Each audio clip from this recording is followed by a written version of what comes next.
হাদিস শরীফে রাসূল আরো বলেন, আল্লাহর হুকুমে আলিম হল যখন হাসরের মাঠ থেকে জান্নাতের পথে রওনা দিবা, তখন কিছু গুনাহগার মুসলমানের আরে করে দি ডাকবো, হুজুর আমার খান কথা শুনিয়া দেব। যারা ডাকবো এরা আলিম না গুনাহগার, আলিম না গুনাহগার। ডাকিয়া কইব একজন গুনাহগারে একজন আলিমরে ডাকিয়া কইব, হুজুর দুনিয়ায় আমি একদিন আপনারা এক গ্লাস পানি পান করেছিলাম।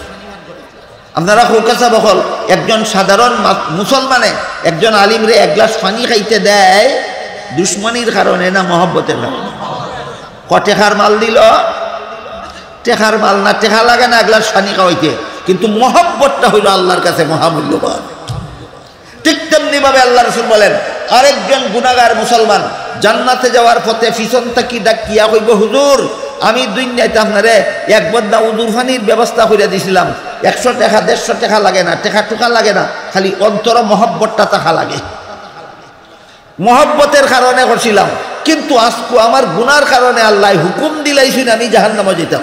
আল্লাহর রাসূলে ফরমাইন, গুনাহগার মুসলমানের মুখে এই কথা শুনিয়া আলিম হল যে যাইতা আসিল জান্নাত, নিজের আর জান্নাতে যাওয়া বিরতি দিয়া দাঁড়াইয়া যাবেন এই চিন্তায় যে আমি শেষ চেষ্টা করিয়া দেখি গুনাহগার মুসলমানটারে জাহান্নাম থেকে বাঁচানি যায় কিনা। নিজের জান্নাতে যাওয়া বিরতি দিয়া দাঁড়াইয়া যাইবেন। এমন জনদরদি জগতে আলিম ছাড়া আর কেউ নাই। অন্য হাদিসে উল্লেখ আছে, আল্লাহ রাসূল বলেছেন, আল্লাহ এবং আল্লাহর রাসূলের পরে আলিমগণের চেয়ে বড় জনদরদি জগতে আর কেউ নাই। দুনিয়া কিরাখান জনদরদি, কৌমি মাদ্রাসাত ফরাইয়া বেতন ফাইন 5,000 টাকা মাস, যারা সংসার চালান তারা হোকাতা বহল 1,000 টাকায় সংসার 5,000 টাকায় এক মাস সংসার চলব দূরের কথা, 2 সপ্তাহ মাছের দাম নিয়ে হয় না। তাইলে এরা সংসারটা কেমনে চলে আপনার খবর নাই, তারার সংসার কেমনে চলে, তারার বিবির ফেটো ভাত নাই আপনারা হয় না, তারার বাচ্চার ভিন্ন খাফর নাই আপনারা হয় না, বিবি বাচ্চা সহ নিজে ফেটো ভাত্তর বান্ধিয়া 12 মাস মাদ্রাসাত ফরি থাকে আপনাদের সন্তানকে কলেমা কালাম শিক্ষা দিয়া জাহান্নাম থেকে বাঁচাবার জন্য। কাজেই এই আলিম হল দুনিয়ায় তো এদের মতো বড় জনদরদি আর কেউ নাই, আখেরাতেও আলেমদের চেয়ে বড় জনদরদি আর কাউকে পাবেন না। আল্লাহর রাসূল বলেন, গুনাহগার মুসলমানদের মুখে এই কথা শুনিয়া আলিম হল নিজেদের জান্নাতে যাওয়া মুলতবিরা কিয়া দাঁড়াইবেন, দাঁড়াইয়া আল্লাহরে কইবেন, আল্লাহ এই বেটায় ঠিকই কইছে আমারে মহব্বত করতে করি আমারে এক গ্লাস পানি পান করাইছি, ওই বেটায় ঠিকই কইছে আমারে মহব্বত করতে করি এক বদনা উজুর পানির ব্যবস্থা করিয়া দিছিল। তখন আল্লাহ কইবে, আলিম হল শুনো, এরার গুনার কারণে আমি হুকুম দিলাইছি জাহান্নামে যাইতো। গুনার কারণে হুকুম দিমু না দিলাইছি? দিলাইছি। এরার গুনার কারণে আমি এরারে হুকুম দিলাইছি জাহান্নামে যাইতো। তোমরা যখন সাক্ষী দিলাই তোমরা মহব্বত করতো, আমার হুকুম প্রত্যাহার করলাম, হুকুম ফিরাই লইলাম, এরারে মাফ করে দিলাম, আলিম হল তোমরাও জান্নাতে যাও, এই সমস্ত গুনাহগার মুসলমানদেরকে সাথে দিয়ে দাও। রাসূল বলেন, জাহান্নাম থেকে বাঁচার শেষ পথ এটা, শেষ পথ। 1 নম্বর পথ আলিম হওয়া, 2 নম্বর পথ আলিমের ছাত্র হওয়া, 3 নম্বর পথ আলিমের কথা মতো জীবনযাপন করা। 3 সুযোগের 1 সুযোগও যার নাই, রাসূল বলেন তুমি আলিমরে মহব্বত করো, এই মহব্বতের কারণে আল্লাহ তোমাকে জাহান্নাম থেকে নাজাত দেয়া দিবে। ধর্মের কাজগুলি আলেমদের কথা মতো করব কেন? শুদ্ধ হওয়া। 2 নম্বর, সংসারের কাজ আলেমদের কথা মতো করব কেন? হালাল হওয়ার জন্য। 2 প্রশ্নের একই জবাব না 2 জবাব? তাহলে বুঝে থাকলে বলেন তো, ধর্মের কাজগুলি আলেমদের কথা মতো করব কেন? শুদ্ধ হওয়ার জন্য। সংসারের কাজগুলি আলেমদের কথা মতো করব কেন? হালাল হওয়ার জন্য। এটা কেউ কয়ও না, কেউ শুনেও না, কেউ মানেও না। ধর্মের কাজ যার যেভাবে মনে চায় এইভাবেই চলছে সংসারে। সংসারের কাজের তো আর কোনো প্রশ্নই নেই। সংসারের কাজগুলি যার যেভাবে মনে চায় সেইভাবেই করে চলেছে। আর মনে মনে বড় খুশি, আমি ধর্মের কাজও করি সংসারও চালাই, ধর্মের কাজও করি সংসারও চালাই, নমাজ পড়ে সারা জীবন ওই একদিনও রুকুর থেকে সোজা হইয়া দাঁড়ায় না। নামাজ পড়ে সারা জীবনই একদিনও প্রথম সেজদার থেকে সোজা হইয়া বসে না, বলেন এই নামাজে জান্নাতে নিবে না জাহান্নামে নিবে? তুমি ধর্মের কাজ করে কি লাভ হইল? যে করায় না করায় সমান। রাসূল বলেন কুম ফাসাল্লি ফাইন্নাকা লাম তুসাল্লি, তোমার নামাজ পড়া না পড়া সমান, তোমার নামাজ পড়া না পড়া সমান। সারা জীবন ভর দৈনিক 5 বেলা নামাজ পড়ল, রাসূল কেন বলেন তোমার নামাজ পড়া না পড়া সমান? আলেমের কথা মতো পড়ছে না মন গড়া মতো? মন গড়া মতো। সারা জীবনই এশার নামাজ না পড়ে ঘুমাইছে, ফজরের সময় ঘুম থেকে জাগছে না। তার ঘুম কেন তারে জাহান্নামে নিবে? কারণ এক ঘুমে 2 ফরজ বাতিল, এক ঘুমে 2 ফরজ নামাজ বাতিল। এই ঘুমে জান্নাতে নিব না জাহান্নামে নিব? জাহান্নামে নিব। যদি আলেমদের কথা মতো ঘুমান, আপনার ঘুমে কি হবে এবার শোনেন। হাদিস শরীফে রাসূল করিম সাল্লাল্লাহু আলাইহি ওয়াসাল্লাম বলেন, যেই ব্যক্তি এশার নামাজ জামাতের সাথে পইরা ঘুমাইল, অর্ধেক রাতের ঘুম তার ইবাদতে লেখা হয়। আবার ঘুম থেকে জাগার পর ফজরের নামাজ যদি জামাতের সাথে পড়ে, বাকি অর্ধেক রাতের ঘুমও তার ইবাদতে লেখা হয়ে যায়। আবার রাসূলে ব্যাখ্যা করে বলেন, কাজেই যেই ব্যক্তি এশার নামাজও জামাতের সাথে পড়া ঘুমাইল, আবার ঘুম থেকে জাগার পরে ফজরের নামাজটাও জামাতের সাথে পড়ল, এই লোকটা এশার থেকে ফজর পর্যন্ত সারা রাত যত ঘুম ঘুমাইল, সারা রাতের ঘুম তার ইবাদতে লেখা হয়। তার ঘুমে তারে কইনি বসাবো হল বুঝি তাকে হুকাই বেটার ঘুমে বেটারে কই নিব? জান্নাত নিব। জমাতের সাথে ফরবদুরের হতার নামাজই পড়ে না, ঘুমাই থাকে, হের ঘুমে তারে কই নিব? যেখানে আলিমের কথা মতো হাম করতাম, বুঝে আইছি না বুঝে আইছে না? অনুরূপভাবে মন গড়া মতে স্কুলে পড়বেন, স্কুলের পড়া আপনাকে জাহান্নামে নিয়ে ছাড়বে না। মন গড়া মতো কলেজে পড়বেন, আপনার কলেজের পড়া আপনাকে জাহান্নামে না নিয়ে ছাড়বে না। মন গড়া মতো ভার্সিটিতে পড়বেন, আপনার ভার্সিটির পড়া আপনাকে জাহান্নামে না নিয়ে ছাড়বে না। তাহলে স্কুল কলেজ ভার্সিটিতে আলেমগণের কথা মতো পড়বো কেন? পড়াটা হালাল হওয়ার জন্য। কি হওয়ার জন্য? হালাল হওয়ার জন্য। আপনাদের মনে প্রশ্ন জাগতে পারে, স্কুল কলেজের পড়া আবার হালাল হারাম আছে নাকি? হ্যাঁ, অবশ্যই। ঘুমানির মধ্যে যদি হালাল হারাম থাকে, তাহলে পড়ার মধ্যে হালাল হারাম নাই? বলেন, এতক্ষণের কথা বুঝে থাকলে রাত্রের ঘুমের মধ্যে হালাল হারাম আসেনি? এশার নামাজ না বুঝে ঘুমাই থাকলে এটার লোক এটা হলো হালাল ঘুমানি না হারাম? তাহলে স্কুলও পড়লে হালাল হারাম নাই? হ্যাঁ, এবার বুঝেন স্কুলের পড়া, কলেজের পড়া, ভার্সিটির পড়ার মধ্যে হালাল হারাম কিভাবে হয়। এটা বোঝার জন্য একটা আয়াত, একটা হাদিস আগে বুঝে আসতে হবে। এক আয়াতে আল্লাহ পাক রব্বুল আলামিন বলেন, ইয়া আইয়ুহাল্লাযীনা আমানু কু আনফুসাকুম ওয়া আহলিকুম নারান ওয়াকুদুহান নাস ওয়াল হিজারা। অর্থাৎ, হে ঈমানদারগণ, তোমরা নিজেরাও জাহান্নাম থেকে বাঁচার পথে চলো, তোমাদের পরিবার পরিজন, বিবি বাচ্চা, ছেলে মেয়েকেও জাহান্নাম থেকে বাঁচার পথে চালাও। মা বাবার 2 দায়িত্ব। এক দায়িত্ব হইল নিজেরাও জাহান্নাম থেকে বাঁচার পথে চলবে, আর এক দায়িত্ব হইল ছেলে মেয়েকেও জাহান্নাম থেকে বাঁচার পথে চালাবে। দুটোটাই ফরজ, দুটোটাই ফরজ। মা বাবার জন্য জাহান্নাম থেকে বাঁচার পথে চলাও ফরজ, সন্তানকে জাহান্নাম থেকে বাঁচার পথে চালানিও ফরজ।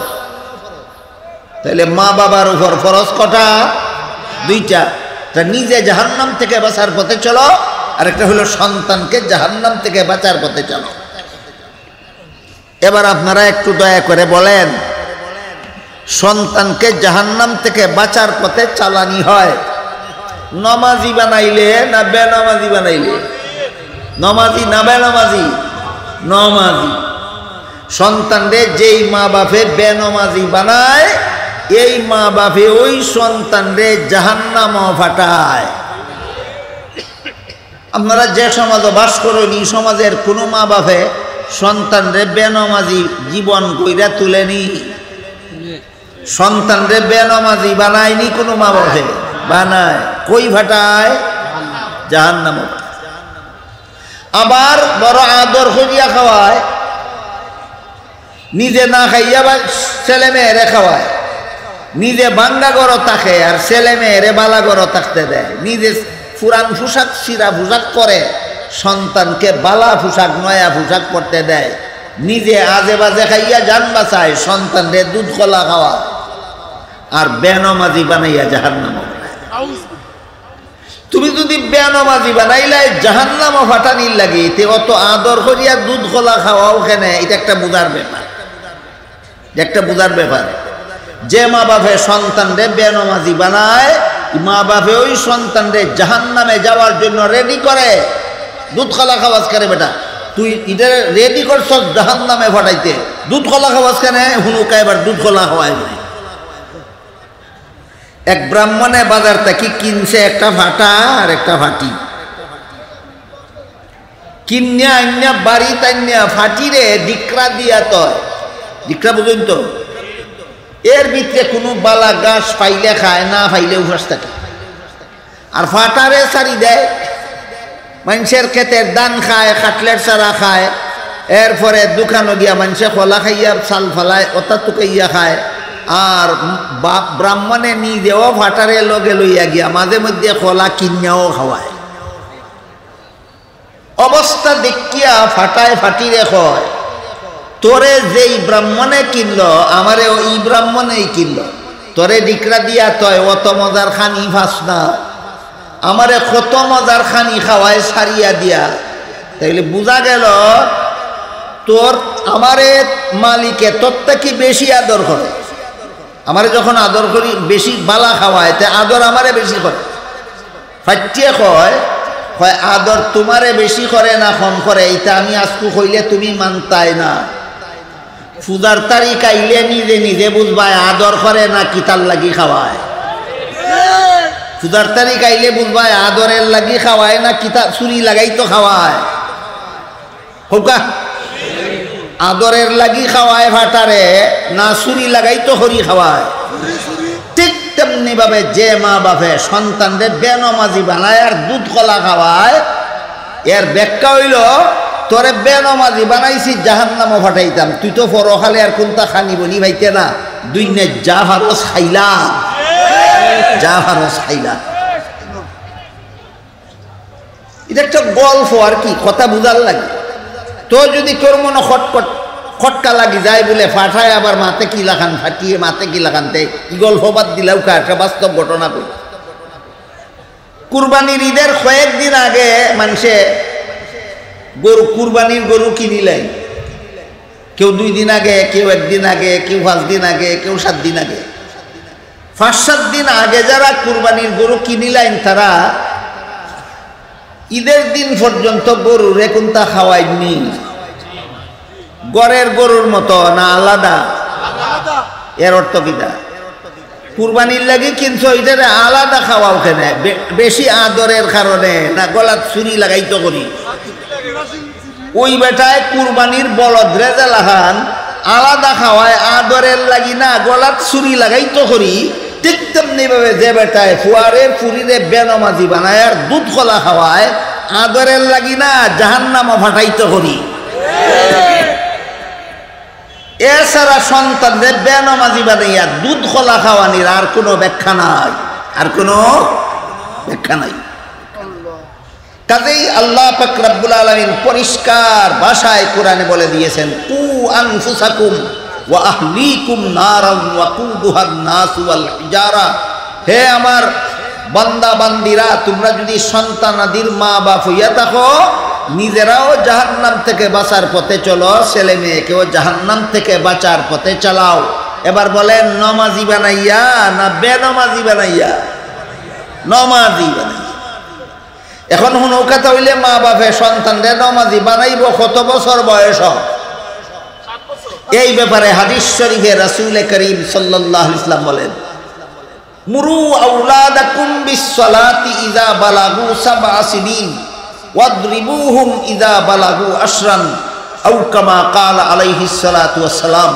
অর্থাৎ হে আমার উম্মত মুসলমান হল, তোমরার ছেলে মেয়েরে 7 বৎসরের সময় নমাজের আদেশ করো, 10 বৎসরের ছেলে মেয়েকে শাসন করিয়া নমাজি বানাও।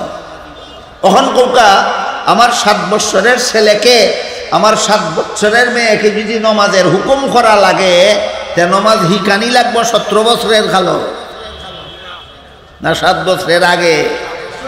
7 বছরের আগে। হাদিসটা কি পরিষ্কার হইল? মুসলমান মা বাপের সন্তানদের নমাজ শিক্ষা দেওয়ার বয়স 7 বছরের আগে। মুসলমান মা বাপের ছেলে মেয়েকে নমাজ শিক্ষা দেওয়ার বয়স 7 বছরের আগে। আরেকটু বুঝিলাই, নমাজ হিকাইতে ক বছর লাগে? নমাজের আগে উজু ফরজ। নমাজ আগে ফরজ না আগে উজু ফরজ? উজু ফরজ।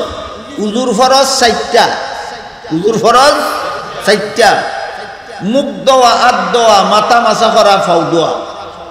শিখতে 7 মাস লাগে, 7 দিন লাগে, 7 ঘন্টা লাগে না 7 মিনিট যথেষ্ট? 7 মিনিট। এরপরে 7 কারণে উজু ভাঙ্গে, এটা হিকার লাগি 7 মিনিট যথেষ্ট। নমাজের 13 ফরজ, হিকার লাগি 13 মিনিট যথেষ্ট। নমাজের ওয়াজিব 15টা, হিকার লাগি 15 মিনিট যথেষ্ট।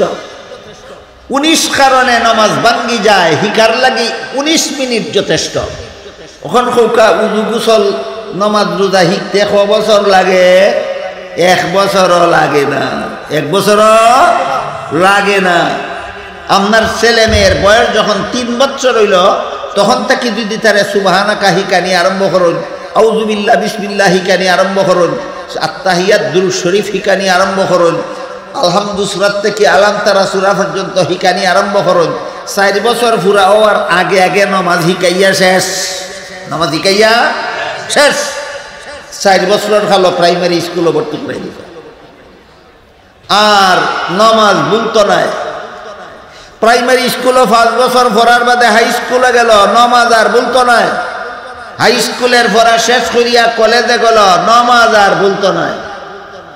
আপনি এই 6 মাসের সিলেবাস, উজু শিক্ষা দেওয়া, নমাজ শিক্ষা দেওয়া, রোজা শিক্ষা দেওয়া, গোসল শিক্ষা দেওয়া, তা 6 মাসের সিলেবাস প্রাইমারি স্কুলে ভর্তি করার আগে ওই হিকাইলা না, ভর্তি করে দিলা প্রাইমারি স্কুলে।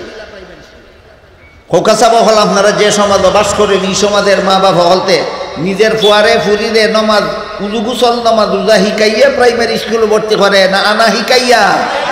আনা হিকাইয়া। খেনে স্কুলের মাস্টারে তারে নমাজ হিকাইয়া নমাজি বানাই লইব? আছে কোনো ব্যবস্থা? আপনারা যে সমাজে বাস করেন, এই সমাজের প্রাইমারি স্কুলের ছাত্র ছাত্রীদেরকে নমাজ শিক্ষা দেওয়ার কোনো ব্যবস্থা নাই। হাই স্কুলের ছাত্র ছাত্রীদেরকে নমাজ শিক্ষা দেওয়ার কোনো ব্যবস্থা নাই। কলেজ ভার্সিটির ছাত্র ছাত্রীদেরকে নমাজ শিখানির কোনো ব্যবস্থা নাই। কারণ স্কুল কলেজে কোনো মুসলমানের ফাইনতে ফুরিনতে ভরণ না, ফরনতে ব্যবস্থা নাই এখানে। এবার অনুকা নাই এখানে। আপনারা যে সমাজে বাস করেন, এই সমাজের স্কুল কলেজ ভার্সিটির সিলেবাস তৈরি করার জন্য যে সমস্ত নাস্তিক্য মনোভাবাপন্ন লোকদের হাতে দায়িত্ব দেওয়া হয়। আপনারা যে সমাজে বাস করেন, এই সমাজের স্কুল কলেজের সিলেবাস তৈরি করার জন্য এমন কতগুলি লোকের হাতে দায়িত্ব দেওয়া হয় যারা মনে মগজে নাস্তিক। মনে মগজে নাস্তিক। এই নাস্তিক হলতে প্রাইমারি স্কুলের এমন একটা সিলেবাস তৈরি করে দেয়, হাই স্কুলের এমন একটা সিলেবাস তৈরি করে দেয়, কলেজের এমন একটা সিলেবাস তৈরি করে দেয়, ভার্সিটির এমন একটা সিলেবাস তৈরি করে দেয়, যেই সিলেবাস নিয়ে লেখাপড়া করলে মুসলমানের সন্তান ডক্টর আহমদ শরীফ হতে পারে। যেই সিলেবাস নিয়ে লেখাপড়া করলে মুসলমানের সন্তান তসলিমা নাসরিন হতে পারে। যেই সিলেবাস নিয়ে লেখাপড়া করলে মুসলমানের সন্তান লতিফ সিদ্দিকী হতে পারে। যেই সিলেবাস নিয়ে লেখাপড়া করলে মুসলমানের সন্তান কবি শামসুর রহমান হতে পারে। যেই সিলেবাস নিয়ে লেখাপড়া করলে মুসলমানের সন্তান সালমান রুশদি হতে পারে। পরিকল্পিত শয়তানি ছাড়া আর কিছু নয়। অনেক দিন পর্যন্ত অতীতে গেছে স্কুল কলেজে মুসলমান ছাত্র ছাত্রীদেরকে নমাজ হিকানির ব্যবস্থা ছিল না এই পর্যন্ত। ইদানিং কয়েক বছর যাবৎ নূতন পরিকল্পনা শুরু হয়েছে।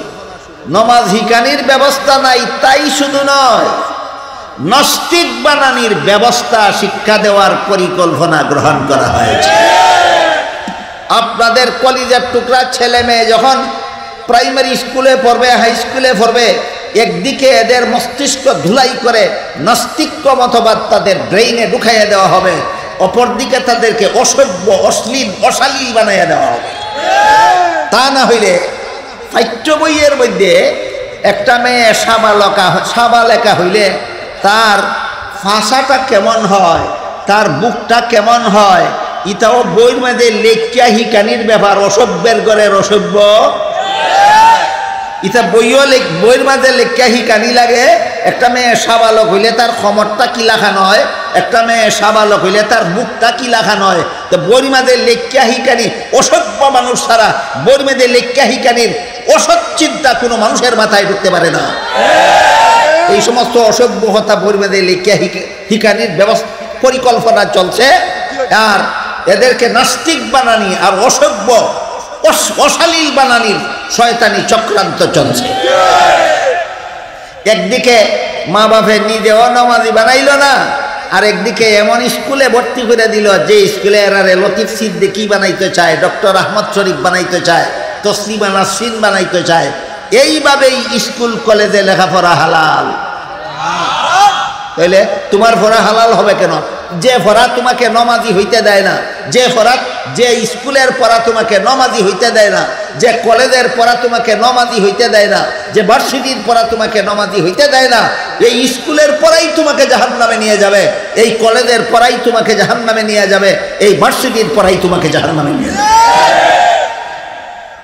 আমি যে কয়েকজন মানুষের নাম হইয়া উদাহরণ দিলাম, এরা স্কুলে ফিরা, কলেজে ফিরা, ভার্সিটি ফিরা, কিতা হইছে সালমান রুশদি হইছে, কিতা হইছে লতিফ সিদ্দিকী হইছে, কিতা হইছে কবি শামসুর রহমান হইছে, কিতা হইছে ডক্টর আহমদ শরীফ হইছে, কিতা হইছে তসলিমা নাসরিন হইছে।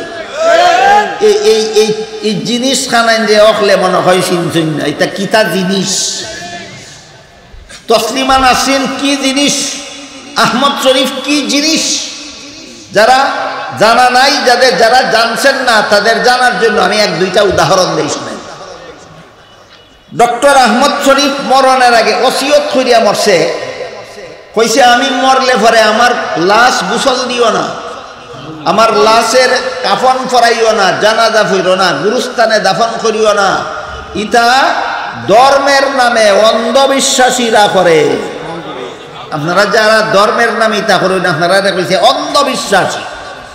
কই অন্ধবিশ্বাসীদার অন্ধবিশ্বাস হইল এইভাবে লাশ গোসল দিয়া, কাফন ফরাইয়া, জানাজা ফইরা, গুরুস্থান দাফন করলে পরে মুনকার নাকির ফিরিস্তা আইয়া তারে জিন্দা কইরা বসাইয়া তিনটা সওয়াল জবাব করেন। জবাব দিতে না পারলে কবরে শাস্তি হয়, আযাব হয়, আর একদিন কবর থেকে জীবিত হইয়া হাসরের মাঠে দাঁড়াতে হবে।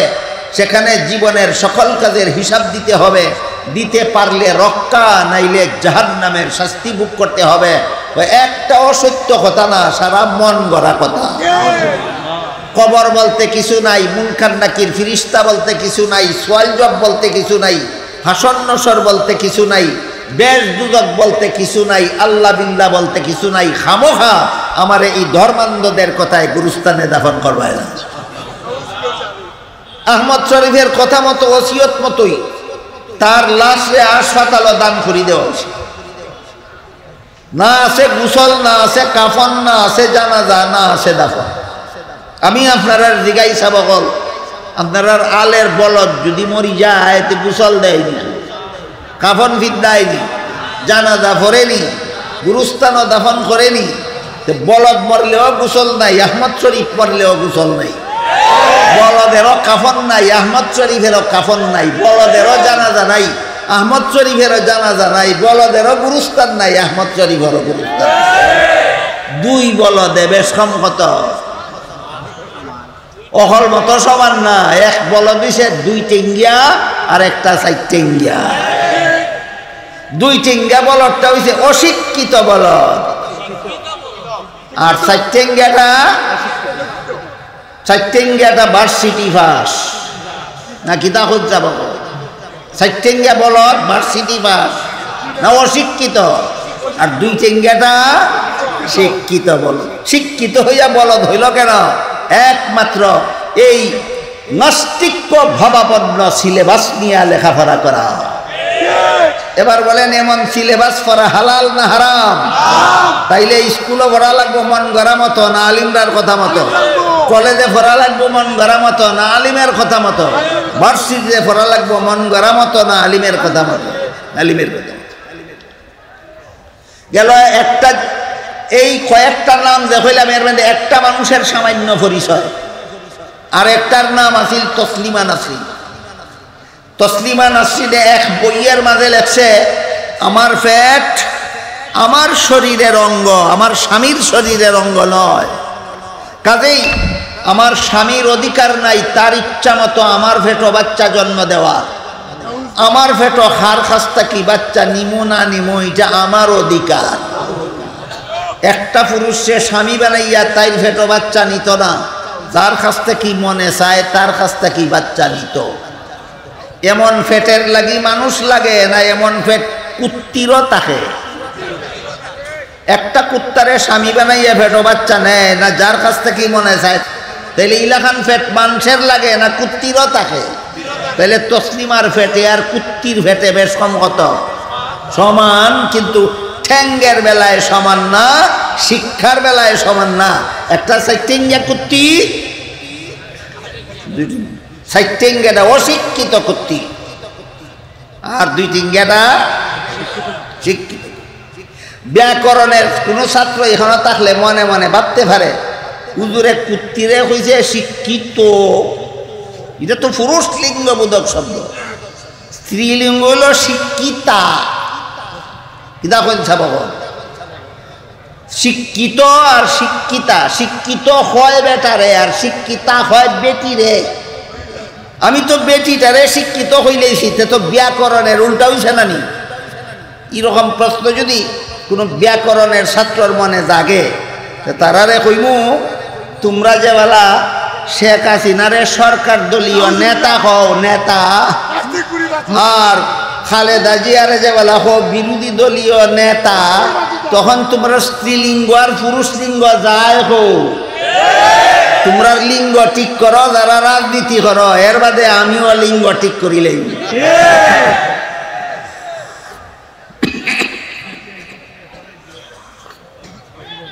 এবার বলেন কথা বুঝে থাকলে, তসলিমা নাসরিন MBBS ডাক্তার হইছে কোন মাদ্রাসাত পড়িয়া? না মেডিকেল কলেজে পড়িয়া? মেডিকেল কলেজে পড়িয়া এইরকম তসলিমা হইল, এটা হালাল ফরা পড়ছি না হারাম? ডক্টর আহমদ শরীফ ডক্টর হইছে কোন মাদ্রাসাত পড়িয়া? না ভার্সিটিত পড়িয়া? ভার্সিটি তাহলে ভার্সিটির যে ফরা পড়ছে এই ফরা তারে মানুষ বানাইতে পারছে না। এটা হালাল ফরা না হারাম ফরা? হারাম ফরা। বুঝলানি না বুঝলা না? স্কুল কলেজের ফরাও হালাল হারাম আছে, স্কুল কলেজের ফরাও হালাল হারাম আছে। এই জন্য রাসূল বলেন আলিম হইতে পারছো না, আলিমের ছাত্র হইতে পারছো না, জীবনের সকল কাজ আলিমের কথা মতো করো যদি জাহান্নাম থেকে বাঁচতে চাও। এবার বলেন ধর্মের কাজগুলি আলেমদের কথা মতো করবো কেন? শুদ্ধ হওয়ার জন্য। বলিলেন না যেন সব ধর্মের কাজ আলেমদের কথা মতো করবো কেন? শুদ্ধ হওয়ার জন্য। সংসারের কাজ আলেমদের কথা মতো করবো কেন? হালাল হওয়ার জন্য। ব্যবসা করবো আলেমদের কথা মতো কেন? ব্যবসা যেন হালাল হয়। চাকরি আলেমের কথা মতো করবো কেন? চাকরি যেন হালাল হয়। স্কুলে আলিমের কথা মতো পড়বো কেন? পড়া যেন হালাল হয়। কলেজ ভার্সিটিতে আলেমদের কথা মতো পড়বো কেন? পড়া যেন হালাল হয়। এরপরে রাসূল বলেন যদি অবস্থা কারো বেলায় এমনও দাঁড়ায় আলিম হইবারও সুযোগ পাইছে না, আলিমের ছাত্র হওয়ারও সুযোগ পাইছে না, এখন আলিমের কথা শোনারও সুযোগ নাই তার, এখানেও আপনার মনে প্রশ্ন জাগতে পারে গোলমুখাবনের জলসাত আইলেই তো আলিমের কথা শোনা যায়, আলিমের কথা শোনার সুযোগ থাকে না কিভাবে? এই প্রশ্নের সংক্ষিপ্ত জবাব ধরেন কথার কথা এক ব্যক্তি 10 বছরের জন্য জেলখানায় বন্দী হয়ে গেল, 20 বছরের জন্য জেলখানায় বন্দী হয়ে গেল, আজীবনের জন্য জেলখানায় বন্দী হয়ে গেল। হয় কি না? হয়। এমনকি আপনারা যে সমাজে বাস করেন, এই সমাজে মিথ্যা মামলার আসামি হইয়া কেউ জেলখানায় বন্দী হয় না। আছে। আপনারা কিতা মনে করেন বর্তমানে আমাদের দেশের জেলখানার যত বন্দী আছে বেশিরভাগ সত্য মামলার আসামি না বেশিরভাগ মিথ্যা মামলার আসামি? এটা হলো ডিজিটাল যুগের কিসাস মিটানির ডিজিটাল সিস্টেম। ডিজিটাল যুগে কিসাস মিটানি, কিসাস মিটানি বুঝুননি? কিসাস মনের জাল মিটানি। ডিজিটাল যুগে মনের জাল মিটানির ডিজিটাল সিস্টেম হইল যারে ভারি না আতে তারে মারি দিমু বাতে, হের লগে আইনে ভারি না, আদালতে ভারি না, নিয়মে ভারি না, নীতিতে ভারি না, মিছা মামলা 7টা 10টা 15টা করিয়া জীবনের লাগি জেলখানা ঢুকাইয়া দিয়া বেটাগিরি দেখাই দিবি। এরকম বেটাগিরি দেখা ওরা বেটা আসেননি সমাজ। এই বেটাও হলতে লাগে আল্লাহ রসুলে একটা সুসংবাদ দিয়া গেছেন, যারা মিথ্যা মামলা কইরা নিরীহ মানুষকে হয়রানি করায় এদের জন্য একটা সুসংবাদ আছে। হাদিস সুসংবাদটা কই নৌকা আল্লাহ রসুলে ফরমান, কেউ যদি জানি শুনি কারো বিরুদ্ধে মিথ্যা মামলা করে, জানি শুনি কারো বিরুদ্ধে মিথ্যা মামলা করে, আর চাতুরি করিয়া মামলার রায়টাও নিয়ে দেয়, চাতুরি করিয়া আদালতের রায়টাও তার পক্ষে লইলায়, হে যেন জানিয়া রাখে মামলার রায় নিছত না, জাহান্নামের সার্টিফিকেট নিছত। কিতা নিছে? অহন খাও বাদী বুদ্ধিমান না বিবাদী বুদ্ধিমান? 2-3 জনে কইছে না, আর বাকিরা বুঝছেন না। জাল মিটাইছ বেটার উপরে, 1000 বছর লাগি জেলে ঢুকাইছ, বেশির থেকে বেশি 50 বছর লাগি মিছা মামলা হইরা বেটারে 50 বছর লাগি দুনিয়া জেলে ঢুকাইছ। আল্লাহ রসুল বলেন পরকালে তুমি জাহান্নামের সার্টিফিকেট নিছ, এটাই তোমার পুরস্কার। জাহান্নামও 50 বছর লাগি যাইবাই না লাখ লাখ কোটি কোটি বছর লাগি যাইবাই? ইচ্ছা মতো 50 বছরের জাল মিটাইলাও, এরপরে ফিরিস্তায় মিটাইব না তোমার উঠে জাল। বিষয়টা আপনারা বুঝালির লাগে একটা কিচ্ছা কইসা। বখন এক বেটায় পুলিশের চাকরি, ট্রাফিক পুলিশের চাকরি করে, ঘটনাক্রমে বউ হয়েছে এমন, এটাই কথা শুনে না, একটা বউয়ে কথা শুনে না। একদিন বউরে কয়, তুই আমার ফারার ব্যাং হইয়া আমার কথা শুনস না, রাস্তার মাঝে বড় বড় অফিসারের গাড়ি, চেয়ারম্যান মেম্বারের গাড়ি, মন্ত্রী এমপির গাড়ি পর্যন্ত আমার আঙ্গুলের ইশারায় উবাই দেখা লাগে। বেটাগিরি খাল লগে দেখায়, বুঝছেন না? বউর লগে বউরে কয়, তুই আমার কথা মানস না, আমার আঙ্গুলের ইশারায় বড় বড় অফিসারের গাড়ি উবাই দেখা লাগে, আঙ্গুল না নামাইলে গাড়ি দিয়ে দেবার ক্ষমতা নাই। বউ কয়, বেটাগিরি দেখানির জায়গা পাইছ না, গড় আইছো বেটাগিরি দেখাইতে। ঠেকছে মানুষে তোমার আঙ্গুলের ইশারায় গাড়ি উবা করে রাখে, হেরও উঠছে গুছা। বউয়ে যখন মানে না, হয় খালকু ডিউটির সময় আমার লগে দেখাই দিব, তোরে দেখাই দিব আমার আঙ্গুলের ইশারায় গাড়ি উবা করে। আসুইয়া সাবাদের দিন বউরে বুরকা ফিন্দাইয়া লইয়া গেছে চৌরাস্তার মুড়ো, কিন্তু ঘটনাক্রমে এই দিন সব লাইন ক্লিয়ার, সব লাইন, গাড়ি উবা হরানির কোন দরকার আছে নি? খালি বউরে দেখানির লাগি 1 লাইনের গাড়ি উবা হরাই রাখছে, আঙ্গুল তোলা মারি উবাইতে উবাইতে উবাইতে উবাইতে 1 লাইনের অনেক লম্বা লাইনে গেছি, সামনের লাইন ক্লিয়ার, হে ফাঁস দেয় না।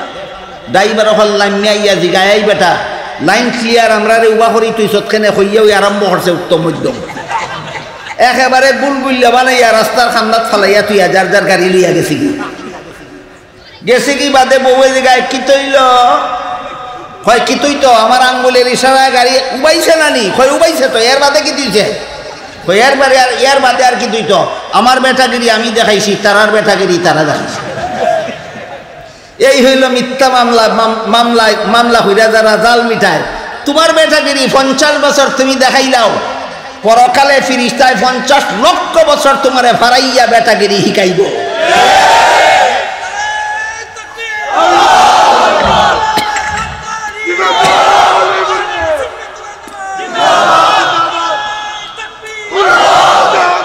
মুহতারাম হাজিরিন, বলতেছিলাম আলিম হইতে পারলো না, আলিমের ছাত্র হইতে পারলো না, আলিমের কথা শোনারও সুযোগ পাইল না। কেমনে? এই এমনি আসা মামলার আসামি হোক, মিছা মামলার আসামি হোক, জেলখানায় বন্দি গেছি কি, আর গোলমুখাফন মাদ্রাসার জলসাত আইতেও পারে না, আলিমের কথা শুনতেও পারে না। আপনারা কি তখন ই বেটা যাবদ জাহান্নাম না বাস্তব? রাসূল এখন তুমি কেমনে বাজবাই হনো? তুমি খালি আলিমরে মহব্বত করো, তুমি খালি আলিমরে মহব্বত করো, এটাই তোমার জন্য জাহান্নাম থেকে বাঁচার শেষ পথ। এই মহব্বতের কারণেই তুমি জাহান্নাম থেকে বাঁচবা। এমন একটা জমানাত আমরা আছি সাবহল দুনিয়ায়, আলিমরে কিতার লাগি মহব্বত করতাম, এই কথা কইল যুক্তি তুকায়, কই কোন যুক্তিতে? এরা সমাজের বুদা, আমরা সান্না দিলে বেতন পাইতে বাজার হইয়া বউ বাচ্চা খাওয়ায়, এরা আমরা মহব্বত করতাম, আমরা কি এরা মহব্বত করতাম? এইরকম মন মানসিকতায় সমাজ ভরা। অথচ হাদিস শরীফে রাসূল করিম সাল্লাল্লাহু আলাইহি ওয়াসাল্লাম বলেন, যতদিন পর্যন্ত দুনিয়াতে একটা মানুষ আল্লাহকে ডাকবে ততদিন পর্যন্ত আল্লাহ দুনিয়া ধ্বংস করবেন না, কিয়ামত হবে না। যেদিন আল্লাহকে ডাকার মতো একটা মানুষও দুনিয়াতে থাকবে না, সেদিন আল্লাহ দুনিয়াতে কোনো কিছু রাখবেন না। কোনো কৃষককে কৃষিকাজ করে পেট পালতে দিবেন না, কোনো ব্যবসায়ীকে ব্যবসা করে খাইতে দিবেন না, কোনো চাকরিজীবীকে চাকরি করে জীবনযাপন করতে দিবেন না, সবকে ধ্বংস করে দিবেন। আর আল্লাহকে ডাকা শিক্ষা দেওয়া হয় একমাত্র মাদ্রাসায়। মাদ্রাসা আছে বলে আপনাদের মতো কিছু মানুষ মাদ্রাসার আলিমরার কথা শুনে আল্লাহরে ডাকে। এই কারণে আল্লাহ দুনিয়ার সমস্ত গৃহস্থরারে গৃহস্থী কইরা পেট পালার সুযোগ দিয়া রাখছে, সমস্ত ব্যবসায়ীদেরকে ব্যবসা করিয়া দুনিয়াতে জীবনযাপন করার সুযোগ দিয়া রাখছে, সমস্ত চাকরিজীবীদেরকে চাকরি করে জীবনযাপনের সুযোগ দিয়া রাখছে। কার কারণে? আলিম হলতের কারণে। এই জন্য হাদিস শরীফে রাসূল করিম সাল্লাল্লাহু আলাইহি ওয়াসাল্লাম ফরমান, এই কুরআন হাদিসের এলিম যারা শিখে তাদের জন্য গর্তের ভিতরের ফিফরা আল্লাহর কাছে দোয়া করে, পানির তলের মাছ আল্লাহর কাছে দোয়া করে, জঙ্গলের জীব জানোয়ার আল্লাহর কাছে দোয়া করে। কারণ আলিমরা মানুষে আল্লাহ ডাকা শিখায়, আর মানুষে আল্লাহরে ডাকে গতিকে আল্লাহ পানির তলের মাছ বাঁচাইয়া রাখে, গর্তের ভিতরের ফিফরা বাঁচাইয়া রাখে, জঙ্গলের জীব জানোয়ার বাঁচাইয়া রাখে। যেদিন আলেম থাকবে না, এদিন কোনো মানুষ আল্লাহকে ডাকবে না, পানির তলে মাছ বসবাস করতে পারবে না, গর্তের ভিতরের পিপিলিকা বসবাস করতে পারবে না, জঙ্গলে জীবজন্তু বসবাস করতে পারবে না, আল্লাহ জগৎ ধ্বংস করে দিবে। হাদিসের মর্ম বুঝি থাকলে হুকাচা বহল খার খাতি রেখে খায়। আলিম হলতে গৃহস্থ হলতের খাতিরে খায় না, আলিমের খাতিরে আল্লাহ সারা দুনিয়ার সমস্ত গৃহস্থ হলে গৃহস্থী করিয়া খাওয়ার সুযোগ দিয়া রাখে। হ্যাঁ, এই কথাটা এখনো যারা বুঝে আইছে না, বুঝার লাগে একটা উদাহরণ দেই। হুরুকা আমি হুরুখাল থেকে দেখছি আমরা সমাজের মধ্যে একটা সামাজিক প্রথা চালু আছে। কি? বিয়ার দিন কন্যার বাপের বাড়ির বিশাল খানার আয়োজন হবে। এটা সুন্নতের খেলাফ। কন্যার বাপে 20 বছর কন্যারে ফাইলিয়া ফাফ করছে না, তোমার 500 মানুষে জিয়াফত করিয়া খাওয়াইতো। তোমার পরে বিয়া করাইছে, তোমার খুশি লাগছে, তোমার বাড়ির 5000 মানুষ জিয়াফত করিয়া খাওয়াইতায়, হঠাৎ সুন্নত। কন্যার বাপের বাড়ির খানার আয়োজন সুন্নত না নশার বাপের বাড়ির খানার আয়োজন সুন্নত? নশার। এটাই ইয়াদ রাখুন যেন। তা আমরা দেশে ই সুন্নত দফন করিলেই শুন মানছে, এই সুন্নত শেষ। এখন আমরা সমাজ সুন্নতের উল্টাটা চলছে। ফুয়ার বাপের বাড়ির কোনো খানির আয়োজন নাই, বিয়ার দিন কন্যার বাপের বাড়ির বিশাল খানার আয়োজন। খানার আয়োজন করলো, দুলা গেল বিয়া করব, বরযাত্রী লইয়া কতজন? আজকাল কম হয়ে যায় না, আগে যাইতে অনেক বেশি, ঘরে বাইরে জায়গা উঠল। আজকাল চুকাচুকি হইয়া লিমিটেড করা হয়, সীমিত করা হয়। দরুকা 50 জন হয়ে গেল, দুলা গেল, দুলা মিয়া গেল, 50 জন বরযাত্রী নিয়ে বিয়া বাড়ি আগ 2 বহকানো। তার বাড়ির খানার আয়োজন হয়েছে। আগদের আগে কোনো কথা লইয়া গন্ডগোল লাগিয়া নশা বিয়া বাড়িতে কি বাড়িয়ে গেছিল। আগদের পরে না আগদের আগে? আগদের আগে। কতজনের খানিফা হয়েছিল? 50 জনের। খাওয়াইব নিয়া কেন? যার উপলক্ষে এক বেটার উপলক্ষে 50 জনের খানি তৈরি করছি, ই বেটা নাই, তোমরার খানি আমার বাড়িত নাই।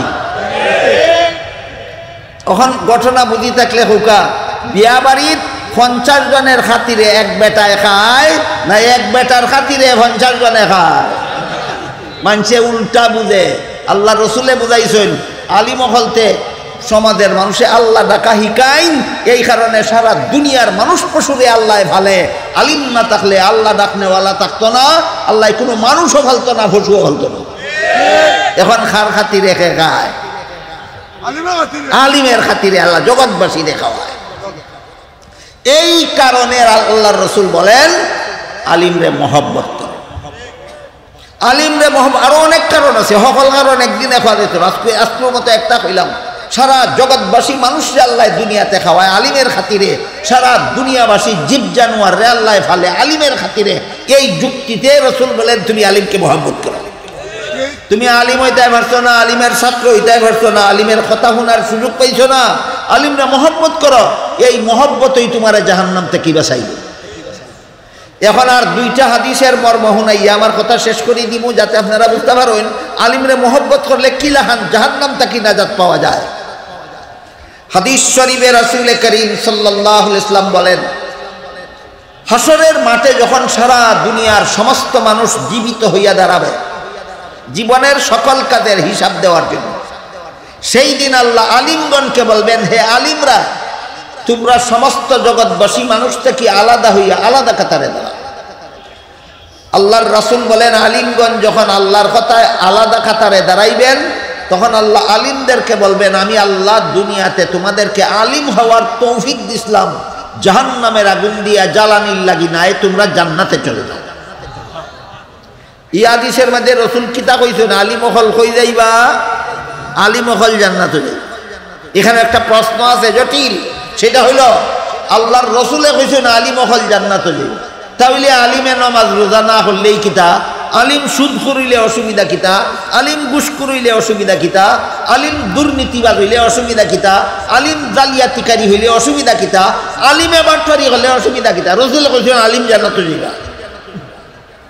এই প্রশ্নের জবাব তাফসীরে লেখা আছে, জবাবের সারমর্মটা শোনাই। আলিম দুই প্রকার, এক প্রকার সমাজের দৃষ্টিতে আলিম, আর এক প্রকার আল্লাহর দৃষ্টিতে আলিম। কত প্রকার? সমাজের দৃষ্টিতে, আল্লাহর দৃষ্টিতে। সমাজে আলিম কারে কয়? কোরআন হাদিসের এলিম যাইন হিকসন তারে ওই সমাজে আলিম কয়। কোরআন হাদিসের এলিম যেন হিকসন তারে ওই সমাজে আলিম কয়। আল্লাহ কোরআন হাদিসের এলিম হিকলে ওই আলিম কইন না, এলিম মতো জীবন যাপন করলে আল্লাহ আলিম কইন। বেশ কমাইছিনি, বেশ কমাইছিনি। একমাত্র কওমি মাদ্রাসা বর্তমান সমাজে ছাত্ররা এলিম মতো আমল না করলে শাসন করা হয়। কওমি মাদ্রাসা ছাড়া আর কোনো প্রতিষ্ঠানে ছাত্ররা এলিম মতো আমল না করলে কোনো শাসন করা হয় না। পরিষ্কার হয়ে গেল, কওমি মাদ্রাসা সমাজের দৃষ্টিতে আলিম বানাতে চায় না, আল্লাহর দৃষ্টিতে আলিম বানাতে চায়।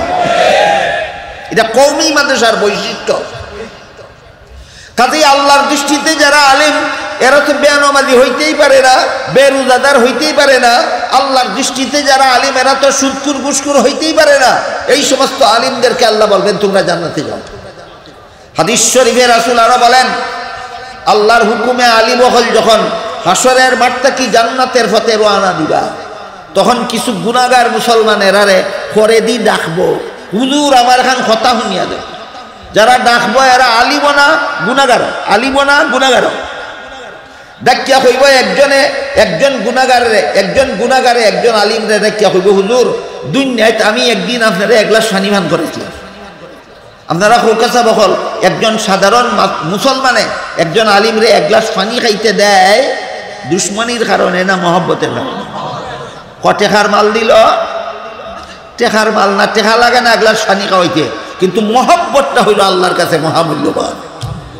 ঠিক তেমনি ভাবে আল্লাহ রাসূল বলেন, আরেকজন গুনাহগার মুসলমান জান্নাতে যাওয়ার পথে পিছন থেকে ডাকিয়া কইব, হুজুর আমি দুনিয়াতে আপনারে এক বদ্দা উদুর পানির ব্যবস্থা করে দিয়েছিলাম, 100 টাকা 150 টাকা লাগে না, টাকা টুকা লাগে না, খালি অন্তর মহব্বতটা টাকা লাগে। মহব্বতের কারণে করছিলাম, কিন্তু আজকে আমার গুনার কারণে আল্লাহ হুকুম দিলাইছেন আমি জাহান্নামে যেতাম। আল্লাহর রাসূলে ফরমাইন, গুনাহগার মুসলমানের মুখে এই কথা শুনিয়া আলী মহল যে যাইতা আসিল জান্নাত, নিজের আর জান্নাতে যাওয়া বিরতি দিয়া দাঁড়াইয়া যাবেন এই চিন্তায় যে আমি শেষ চেষ্টা করিয়া দেখি গুনাহগার মুসলমানটারে জাহান্নাম থেকে বাঁচানো যায় কিনা। নিজের জান্নাতে যাওয়া বিরতি দিয়া দাঁড়াইয়া যাইবেন। এমন জনদরদি জগতে আলিম ছাড়া আর কেউ নাই। অন্য হাদিসে উল্লেখ আছে, আল্লাহ রসুল বলেছেন, আল্লাহ এবং আল্লাহর রসুলের পরে আলিমগণের চেয়ে বড় জনদরদি জগতে আর কেউ নাই। দুনিয়া কিরাখান জনদরদি, কৌমি মালসাত ফরাইয়া বেতন ফাইন 5,000 টাকা মাস, যারা সংসার চালান তারা হোকাতা বহল 1,000 টাকায় সংসার 5,000 টাকায় 1 মাস সংসার চলব দূরের কথা, 2 সপ্তাহ মাসের দাম নিয়ে হয় না। তাইলে এরা সংসারটা কেমনে চলে আপনার খবর নাই, তারার সংসার কেমনে চলে, তারার বিবির ভেটো ভাত নাই আপনারা হয় না, তারার বাচ্চার ভিন্ন খাফর নাই আপনারা হয় না, বিবি বাচ্চা সহ নিজে ভেটো ভাত্তর বাঞ্জা 12 মাস মাদ্রাসাত ফরি থাকে আপনাদের সন্তানকে কলেমা কালাম শিক্ষা দিয়া জাহান্নাম থেকে বাঁচাবার জন্য। কাজেই এই আলিমহল দুনিয়ায় তো এদের মতো বড় জনদরদি আর কেউ নাই, আখেরাতেও আলেমদের চেয়ে বড় জনদরদি আর কাউকে পাবেন না। আল্লাহর রাসূল বলেন, গুনাহগার মুসলমানদের মুখে এই কথা শুনিয়া আলিমহল নিজেদের জান্নাতে যাওয়া মুলতবিরা কিয়া দাঁড়াইবেন, দাঁড়াইয়া আল্লাহরে কইবেন, আল্লাহ এই বেটায় ঠিকই কইছে আমারে মহব্বত করতে করি আমারে 1 গ্লাস পানি পান করাইছি, ওই বেটায় ঠিকই কইছে আমারে মহব্বত করতে করি 1 বদনা উদুর পানির ব্যবস্থা করিয়া দিছিল। তখন আল্লাহ কইবে, আলিমহল শুনো, এরার গুনার কারণে আমি হুকুম দিলাইছি জাহান্নামে যাইতো। গুনার কারণে হুকুম দিমু না দিলাইছি? দিলাইছি। এরার গুনার কারণে আমি এরারে হুকুম দিলাইছি জাহান্নামে যাইতো। তোমরা যখন সাক্ষী দিলাই, তোমরা মহব্বত করতো, আমার হুকুম প্রত্যাহার করলাম, হুকুম ফিরাই লইলাম, এরারে মাফ করে দিলাম, আলিমহল তোমরাও জান্নাতে যাও, এই সমস্ত গুনাহগার মুসলমানদেরকে সাথে দিয়ে দাও। রাসূল বলেন, জাহান্নাম থেকে বাঁচার শেষ পথ এটা, শেষ পথ। 1 নম্বর পথ আলিম হওয়া, 2 নম্বর পথ আলিমের ছাত্র হওয়া, 3 নম্বর পথ আলিমের কথা মতো জীবনযাপন করা। 3 সুযোগের 1 সুযোগও যার নাই, রাসূল বলেন তুমি আলিমরে মহব্বত করো, এই মহব্বতের কারণে আল্লাহ তোমাকে জাহান্নাম থেকে নাজাত দিয়ে দিবেন। এরপরে রাসূল বলেন, ওয়ালা তাকুন খামিসান ফাতাহলিক, সাবধান এমন যেন না হয় যে তুমি আলিম তো হইছো না, আলিমের ছাত্রও হইছো না, আলিমের কথা শুনছো না, আলিমদের মহব্বত করছো না, এমন যদি হয় তোমার কপালে ধ্বংস ছাড়া আর কিছু নাই। প্রথম দিকের কথা ইয়াদ করুক কাছা বহল, 25,000 কওমি মাদ্রাসার পক্ষ থেকে বৎসরে বাংলাদেশে 25,000 ইসলামী সম্মেলন হয়, শুধু আপনাদেরকে জাহান্নাম থেকে বাঁচার পথ দেখাবার।